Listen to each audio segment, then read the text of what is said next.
Hey, today we're making roasted cauliflower curry. So step one is to roast the vegetables that need roasting. And in this recipe, it's your cauliflower, of course, but also a yam or a squash. You can use any winter squash. I like butternut because it has a good flesh to seed ratio. Yam, or actually this is a sweet potato, but either a white sweet potato or orange sweet potato like this one will work just fine. So it calls for a medium head of cauliflower, and this is a pretty big head of cauliflower. I'm gonna go ahead and roast the whole thing because if ever I decided not to add all of those cauliflower florets to this recipe, they would be good for snacking on. They would be good to toss into as a side dish for anything. Roasted cauliflower, having it in your life is just better. So I'm gonna cut these into, when we say florets, we're looking just to get kind of a natural size and shape of the broccoli or cauliflower. And if it's too big for bite size, then I just wedge it in half with my knife and kind of turn it so that I get something still more like a natural size and shape of cauliflower. So I'm just tossing these onto a pan.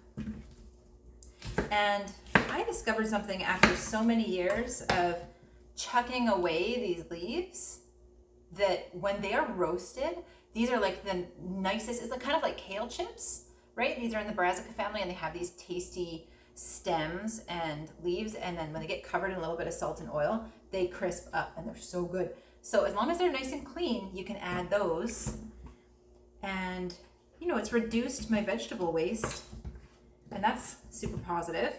And even the stem, like this part, sometimes it says cut out the core. And over the years, my cooking class students have really schooled me about that and said, hey, let's try it out. Let's see what happens when we slice it. So I just took off some of the rougher outside bits, like that kind of bit. And I cut right into the core and made like a vegetable stick out of it. The same thing with broccoli. It makes a nice vegetable stick. It's actually pretty tender and sweet. So I'm going to do the same thing with this side. So I'm going to toss this one in its own bowl with a tablespoon of olive oil. Or sorry, I should say coconut oil. And since I used a little bit of a bigger, I'm going to use a little bit of extra oil because I have a big cauliflower. And a good pinch of salt. I use pink salt because it's got lots of flavor. And then I'll put my spices in here. I'm using a little combo of curry and cumin. If you want to do a crack of black pepper in this phase, go for it. And I just toss to combine. Get it on here and throw it in the oven. And then I'm going to use the same bowl that I just tossed the cauliflower in and cube up this sweet potato and just cut off those little nibbins in the end. And I'm looking for, I don't know, I just do little quarters that are about an inch thick. Same with squash. You'll notice that I don't take the skin off my sweet potato, and that's because it helps it actually stay together in the oven. And once it gets into your curry, it won't kind of fall apart and get mushy. For squash, you would use a vegetable peeler and peel the outside of your squash. So butternut works really well, or something like a delicata squash, which has a peel that you could eat. Then you could just leave it on. So only peel when necessary kind of thing. Now I'm doing the same treatment here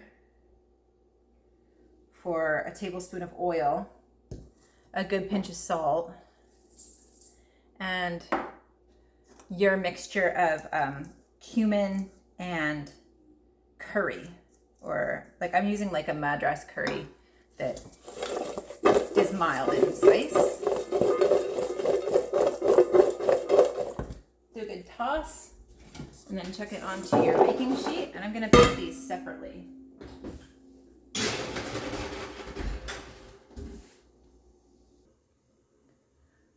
All right, folks, vegetables are roasting and we are going to get ready to make like the bulk of this, or like the saucy part of it. It's really important that you measure out everything before you start. Because once you get started on this, you want to do it kind of in the right order. So I just put a couple tablespoons of coconut oil on there. Coconut oil is used a lot in South Asian, South Indian food, which this recipe is inspired by.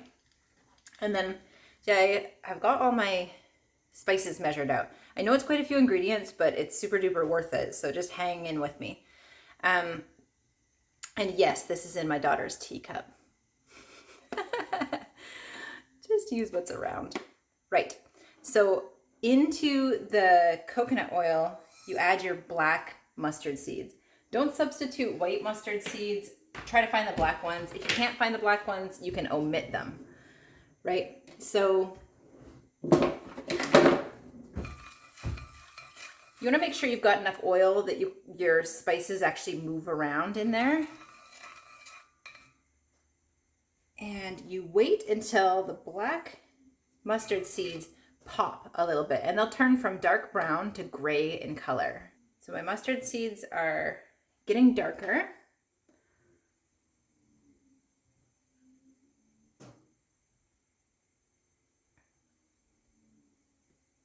And then getting ready next, got a few ingredients in here. So it calls for something called urad dal, U-R-A-D, urad dal. I don't have urad dal with me, and where I moved, we don't have any great Indian grocery stores. So I'm substituting sesame seeds. And the function of this is just to get a really like deep, nutty, kind of toasty flavor. The other ingredients are whole sesame seeds. You'll see that a lot in South Indian cooking is using whole seeds and not just the ground ones. And I have fenugreek, which is optional but tasty. If you put your nose into a jar of fenugreek, you will smell maple syrup. It has a really mapley smell, and a cinnamon stick. Now that most of my, you can see right here, most of my mustard seeds are toasted and turning gray, you can go ahead and add those other whole seed ingredients. And at this point, you really don't want to walk away, and you don't want this to be on too aggressive of heat. You want everything just to be kind of sizzling away.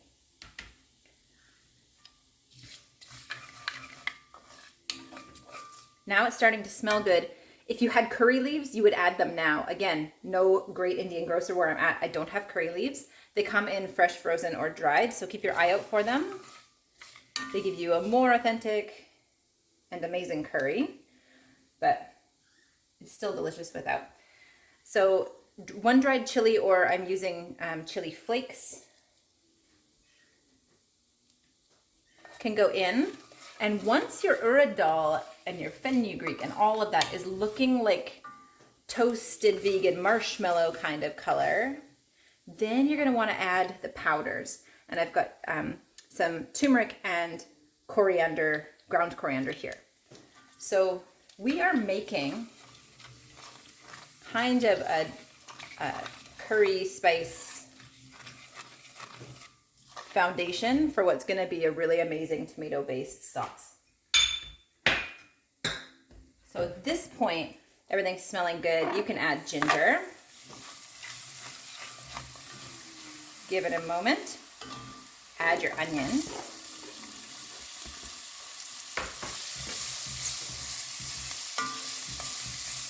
Stir it up. I'm just playing with my heat a little bit here to make sure everything is more like sweating and not going to brown. So I'm going to let that go until, just stirring occasionally until my onion is a little bit translucent before adding any liquid here. So making sure it doesn't catch on the bottom.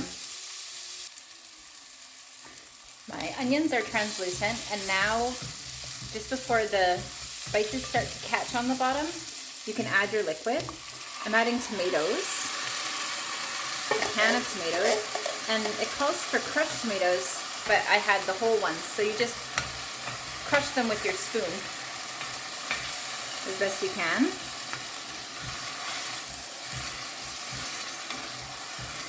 And then we're going to let all those flavors mix and mingle for a few minutes while the veggies are finishing roasting in the oven.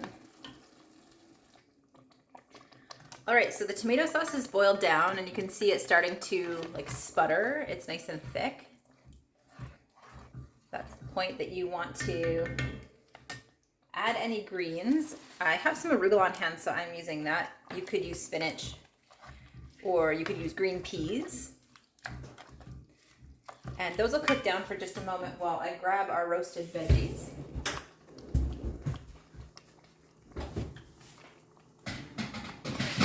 Whew. Oh, those are so pretty. Okay, so I'm looking for nice, toasty, roasted kind of parts on them. These are crispy and nice. Gotcha, timer. Gotcha.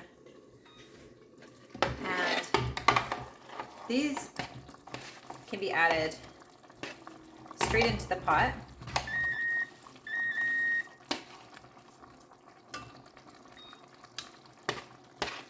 Again, I had a super big cauliflower, so I'm going to reserve a little bit of what would be extra cauliflower. And then I can add my yams or squash. And, ooh, hot, hot. Same deal. You guys get it straight in the pot.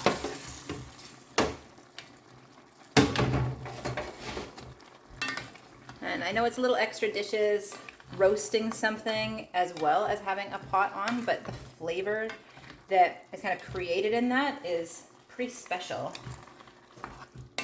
So this is something that I would make a bit extra of. I might double it and then freeze some or put them aside for dinner for another night.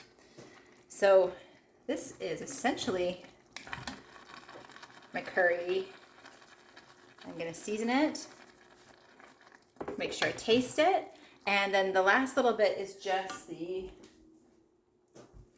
bit of citrus, lemon or lime, and the cilantro. And you could put those as a side for your guests to add their own wedges of lemon or lime, and cilantro is up to you.